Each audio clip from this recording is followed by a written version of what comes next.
हिजो टाउको मूल्य तोक्ने शेरबहादुर देउवा सभापतिज्यू र टाउको मूल्य तोकिदिने तोकी पाउने दुवैजना चाहिँ सरकारमा हुनुहुन्छ।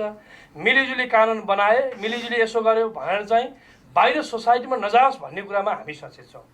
त्यसकारण हामी यसलाई घनीभूत ढङ्गबाट छलफल अगाडि बढाएरै टुङ्ग्याउँ र व्यवस्थित कानुन बनाउने भन्ने कोणबाटै हामीले सोचेरै यति कुरा हो। र यो कुरा हाम्रा विषय भन्दा पनि हामी सबैको साझा विषय हो।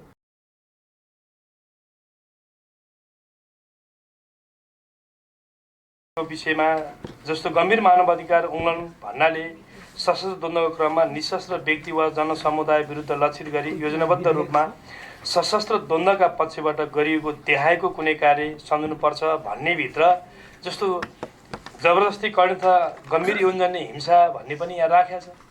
तर जबरजस्ती गर्ने वा यौनजन्य हिंसा भनेको त सशस्त्र निशस्त्र व्यक्ति वा सशस्त्र व्यक्ति भन्ने नै कुरा भएन। त्यो टेक्निकली हामीले यसमा मिलाउन पर्ने अलिअलि विषय उठेको छ। यस्तो कतिपय पाटोहरूलाई गर्नुपर्ने जस्तो इजलासको विषयमा न्याय प्रशासन ऐनले आफ्नो डोमेनभित्र रहेको विषय फेरि सङ्गमकालीन हामीले यो चाहिँ विधेयकमा टिआरसी बिलमा जोडेर जाने कुरा क्षेत्राधिकारको कतै विवाद हुनसक्छ, प्रसङ्ग आउँछ कि इजलास कसरी व्यवस्थित गर्ने भन्ने कुराको सन्दर्भमा त्यो पाटोमा अलिकति केही विषयहरू आएका छन्। यो पाटोमा हामी सरलताका साथ नै मलाई लाग्छ फिनिसिङ गर्ने कुरा हो। अर्को एउटा विषय यो पछिल्लो चरणमा द्वन्द्व पीडित सुरक्षाकर्मी परिवारका मानिसहरूले एउटा प्रसङ्ग हामी सबैलाई भेटेर बताइरहेको अवस्था के छ भने हामीलाई अहिले तपाईँहरूले प्रस्तावित गर्न खोजेको ऐनले काहीँ न काहीँ न्याय गर्दैन कि हाम्रा बारेमा तपाईँहरूले चाहिँ मौनता साध्य हुनुहुन्छ कि हामी त राज्यले भनेको अराएको आदेश मानेर हामी लड्न गएका थियौँ, तर हामी लड्न गए बापत हाम्रा चाहिँ मारिएका छन् परिवारहरू, तर मारिँदाखेरि पनि कतै न्याय नपाउने गरी काहीँ न काहीँ तपाईँहरूले ग्याप राखेको छ कि भन्ने एउटा कोण बाहिर आएको छ। त्यो हामी कसरी फिनिसिङ गर्न सक्छौँ, त्यो पाटोलाई यही ऐनले पनि कसरी सम्बोधन गर्न सकिन्छ, उहाँहरूले राखेको जिज्ञासा कुरा के हो भन्ने पाटोमा एउटा सन्दर्भ छ अलिकति त्यो। तर हामीले जुन परिधिभित्र बसेर चारवटा विषयमा छलफल हामीले गऱ्यौँ, केही मान्यज्यूहरूले प्रश्न हुन पनि खोज्नुभयो, हामीले यसमा कुनै ठुलो असहमति विषय होइन, यो अतिरिक्त छलफलको विषय भनिएको हो। यसको व्याख्याको विषय हामीले विभिन्न फोरमहरूमा गरि पनि सकेका छौँ। जस्तो हामी अहिले पनि केही विषयमा आजको छलफल भनेको मूलत अरू कतिपय टेक्निकल पाटोहरूमा केही उठेका समाजमा यस बारेमा उठेका विषयलाई फिनिसिङको पाटोमा कसरी जाने त्यो अर्को बाटो हो। तर विषयमै प्रवेश गर्दा चाहिँ यो चारवटा विषय कसरी निरूपण गर्न सक्छौँ। जस्तो आजको बैठकमा मेरो आग्रह छ, अब मान्य सभापतिज्यूले आफ्नो तर्फबाट, किनभने यो विधेयक त सरकारले ल्याएको यो विधेयकमा अतिरिक्त उठेका यो थप छलफल गर्न पर्ने भन्ने विषयमा यहाँले थप अतिरिक्त आफ्नो तर्फमा कुनै पहल प्रयत्न गर्नुभएको छ भने हामीले जानकारी हुँदा त्यो पनि राम्रो हुन्छ, किनभने निकास निकाल्न सजिलो हुन्छ।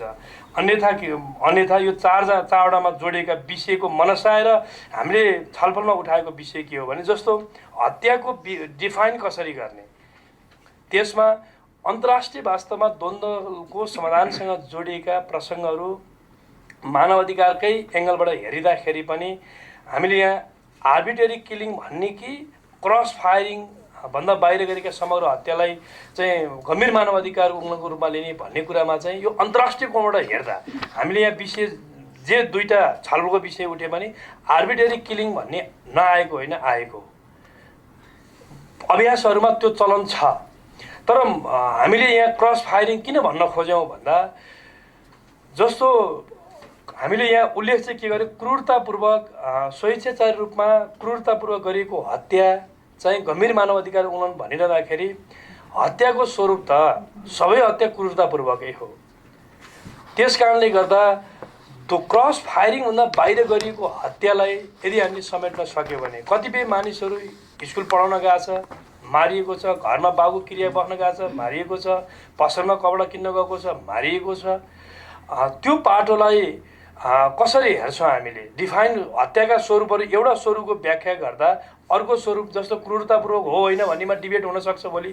त्यस कारण हत्या त हत्याका स्वरूपहरू हुन सक्दैन, हरेक हत्या क्रूरतापूर्वक हुन्छ। त्यस कारण एउटा स्वरूपको क्रूरतापूर्वक हत्याको डिफाइन गर्दाखेरि अर्को हत्या के भनेर चाहिँ जान्ने खतरा हुन्छ कि भनेर हामीले एक मुष्टमा क्रस फायरिङमा कस्तो हुन्छ, दुईटा पक्ष मर्ने मार्ने कोणबाट सहभागी भएको हुन्छ। त्यति बेलाको मृत्यु त्यसलाई स्वाभाविक युद्धको मृत्यु हो। त्योभन्दा बाहिर चाहिँ एउटा पछि मार्न हिँड्ने हुन्छ, अर्को पछि अननोन हुन्छ, उसलाई थाहा हुँदैन, त्यो चाहिँ क्रूरतापूर्वक गरेको हत्या। त्यस कारण त्यो चाहिँ हत्या हो। त्यस कारण क्रस फायरिङभन्दा बाहिरका विषयहरूलाई चाहिँ यसरी समेट्दा के हुन्छ भन्ने छलफल हामी बिच चलेको। तर म फेरि पनि जोड्न चाहन्छु, शब्दको प्रयोगमा चाहिँ अन्तर्राष्ट्रिय स्तरमा द्वन्द्वका घटनाहरूलाई सेटलमेन्ट गर्ने क्रममा क्रस फायरिङभन्दा बाहिरका हत्यालाई शब्द प्रयोगभन्दा आर्बिट्रेरी किलिङ प्रयोग भएको अवस्था हो। त्यसकारण यो पाटोमा अलिकति छलफल चाहिँ अब, किनभने अभ्यासहरूका आधारले पनि हामीले अगाडि बढ्नुपर्ने हुनसक्छ यहाँ। त्यसकारण यो एउटा पाटो छ।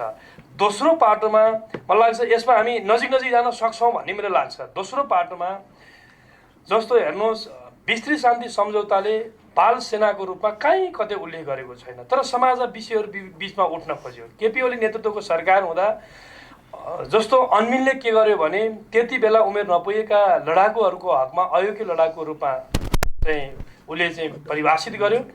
केपी ओली नेतृत्वको सरकार हुँदा ती अयोग्य भनेका लडाकुहरूलाई राज्यले चाहिँ अनर दिनुपर्छ, सम्मान दिनुपर्छ भनेर लोकतान्त्रिक योद्धाको रूपमा राज्यले सम्मान दियो। राज्यले त्यस प्रकारको उसलाई रेकग्नाइज दियो।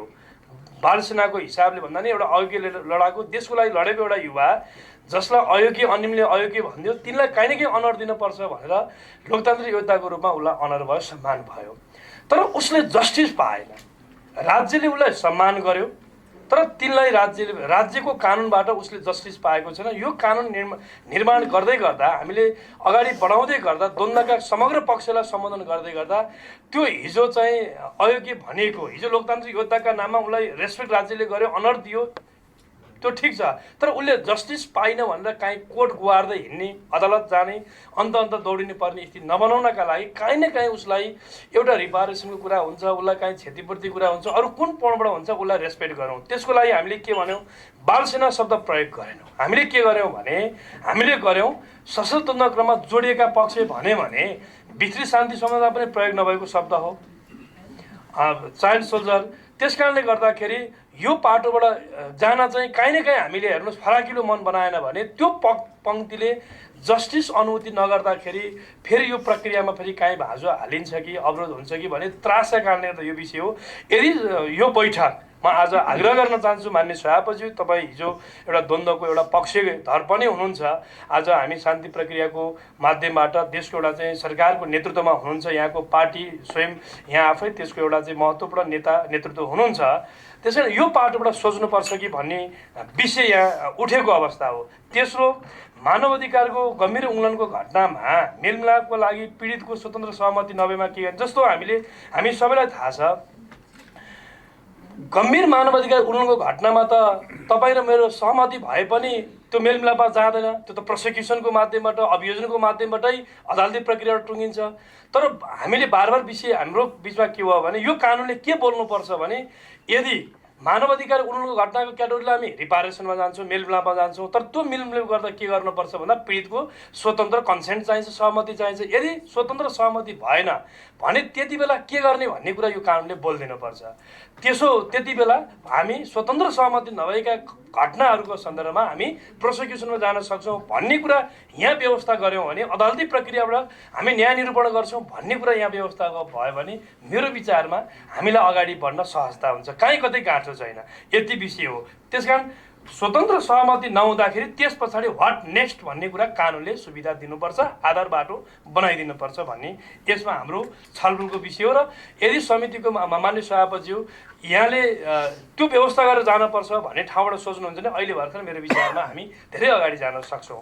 चौथो कुरा, यो अलिकति गम्भीर पनि विषय हो। चौथो कुरा चाहिँ हामीले के भन्यौँ भने, र हामी सबैलाई पनि थाहा छ, शान्ति प्रक्रिया र द्वन्द्वसँग जोडिएका प्रक्रियाहरूलाई चाहिँ निरूपणको तहमा जाँदै गर्दा, विशेष गरी शान्ति प्रक्रियालाई टुङ्गोमा लगाउँदै गर्दा द्वन्द्वकालीन घटनालाई चाहिँ सङ्ग्रामकालीन न्यायको सिद्धान्तको आँखाबाट हेर्दा त्यस बेलामा जोडिएका पीडकहरूका सन्दर्भमा दाबी गरिने सजायको माग चाहिँ घटी नै हुन्छ, प्रचलित कानुन व्यवस्था बमोजिम हुँदैन। यो कुरा यो अन्तर्राष्ट्रिय स्तरमा एउटा इस्टाब्लिस एउटा तपाईँको चाहिँ यथार्थ हो। त्यसकारण हामी पनि के हो भने द्वन्द्वकालीन घटनाका सन्दर्भमा जोडिएका मुद्दाहरूका विषयमा अभियोजनको प्रक्रियाबाट चाहिँ हामी अदालतमा मागदाबी, सजायको मागदाबी लिएर जाँदाखेरि घटी सजाय हुन्छ। त्यो कुरामा क्लियर छौँ। तर त्यो घटी सजाय भनेको कुरा चाहिँ डिफाइन हुनुपर्छ।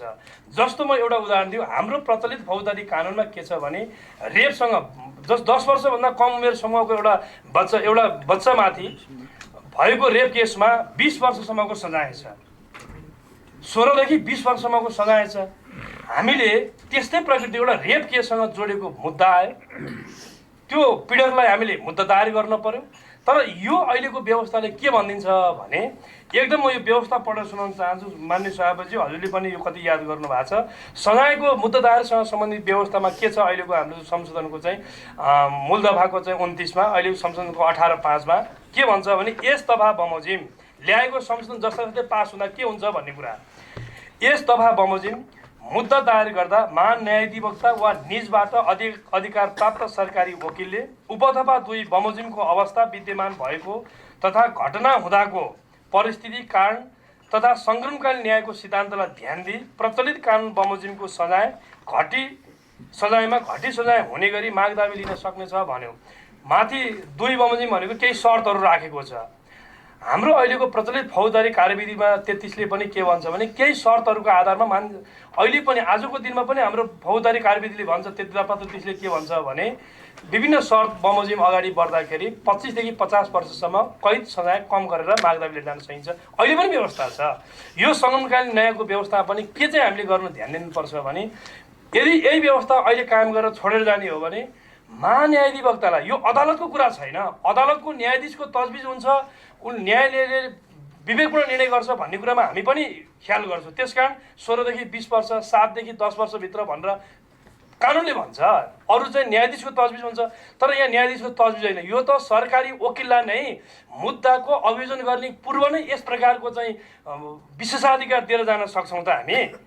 मुद्दा महान्यायाधिवक्तालाई, सरकारी वकिललाई नै मुद्दा दायर गर्नुभन्दा पहिल्यै मुद्दा दायर लिएर जाने बेलामा पीडकका बारेमा, किन सरकारी वकिल जहिले पनि सरकारको कानुनी सल्लाहकार हो, सरकारले भने बमोजिम भन्दा उसले चाहिँ तपाईँको मुद्दा दायर गर्न सक्दैन। यदि त्यस्तो भयो भने मैले अहिले जोड गर्न खोजेको, हाम्रो प्रचलित कानुनले 10 वर्षभन्दा कम उमेरको नाबालिगलाई भएको रेप केसमा 20 वर्षसम्मको सजाय हुन्छ, प्रचलित कानुनमा व्यवस्था छ। यो कानुनले दिएको सुविधा अनुसार त त्यो 20 वर्षसम्म भनेकोमा कति वर्षको घटी सजाय हो, कति वर्ष? यदि यो नभन्ने हो भने त उसले 1 महिना लिएर जाने भयो, 2 महिना लिएर जाने भयो। 10 वर्षभन्दा कम उमेरसम्मको बालिकामा रेप भएको छ, तर महान्यायाधिवक्तालाई दिएको विशेषाधिकारले के हुने भयो भन्दा 3 महिना 5 महिना लिएर जान सक्ने भयो। हामीले कानुनले त्यो व्यवस्था गऱ्यौँ। त्यसकारण मेरो यति आग्रह के हो भने, महान्यायाधिवक्ता वा सरकारी वकिललाई यस प्रकारको विशेषाधिकार हुँदैन। न्यायालयले बेन्चले गर्ने फैसलामा हामीलाई न्यायाधीशको तजबिज हामी मान्न सक्छौँ। त्यस हुँदाखेरि अहिलेको भएको प्रचलित कानुनभन्दा बमोजिम भन्दा कति कम हो? 20 पर्सेन्ट कम हो, 30 पर्सेन्ट कम हो, 50 पर्सेन्ट कम हो, कति हो पर्सेन्टमा सल्लाह गरौँ, छलफल चलाऊ। तर यति के हो भने, के कुरा चाहिँ हामी भन्दैनौँ भने प्रचलित कानुनले जे व्यवस्था गरेको छ त्यही बमोजिमको सजायको मागदाबी लिएर जानुपर्छ भन्ने कुरा हामी भन्दैनौँ। त्यो मिल्दा पनि मिल्दैन। त्यसकारण यो पाटोमा यदि क्लियर भएर हामी गयौँ भने माननीय सभापतिज्यू, हामी ठिक ठाउँमा पुग्छौँ। यदि होइन भने म तपाईँलाई सिम्पल कुरा भन्छु, हामी यो मान्यता राख्छौँ। अर्को कुरा हामी सबैलाई थाहा छ, बिलको आफ्नो बिल प्रोसेसको अगाडि बढाउने आफ्नै प्रक्रिया हुन्छ। माननीय सभापतिज्यू, अस्ति प्राइम मिनिस्टरसँग एउटा छलफल हुँदा पनि मैले यही समितिमा बोलेको एउटा शब्दको विषयमा प्राइम मिनिस्टरले कोड गर्नुभएको थियो। माननीय महेशजीले भोलि बिल अगाडि बढ्दै जाँदाखेरि अल्पमत बहुमत भयो भने पनि प्रक्रियालाई अगाडि बढ्ने कुरामा हामी यसमा अवरोध गर्दैनौँ पनि भन्नुभयो। उहाँले त्यसमा थप जोडेर के भन्नुभयो भने, माननीय मन्त्रीज्यू साक्षी हुनुहुन्छ, यसलाई चाहिँ हामी सहमतिमा टुङ्ग्याउँ, त्यस कारणले हाम्रो पहल हो भनेर उहाँले त्यहाँ जोड्नु भयो, विषय कोड गर्नुभयो। त्यस कारण मेरो आग्रह के छ भने, यी विषयहरू हामी सहमतिमा टुङ्ग्याउन सक्छौँ। यदि भएन भने बिल निर्माणको आफ्नो प्रक्रिया छ। बिल निर्माणको आफ्नो प्रक्रियामा हाम्रा मान्यताहरू, हाम्रा भनाइहरू रहन्छन्। यो कुरा म फेरि पनि भन्न चाहन्छु। तर यति कुरा के हो भने, मान्छेहरूलाई एउटा के नपरोस् भने, हिजो टाउकोको मूल्य तोक्ने शेरबहादुर देउवा सभापतिज्यू र टाउकोको मूल्य तोकिदिने तोकी पाउने दुवैजना चाहिँ सरकारमा हुनुहुन्छ।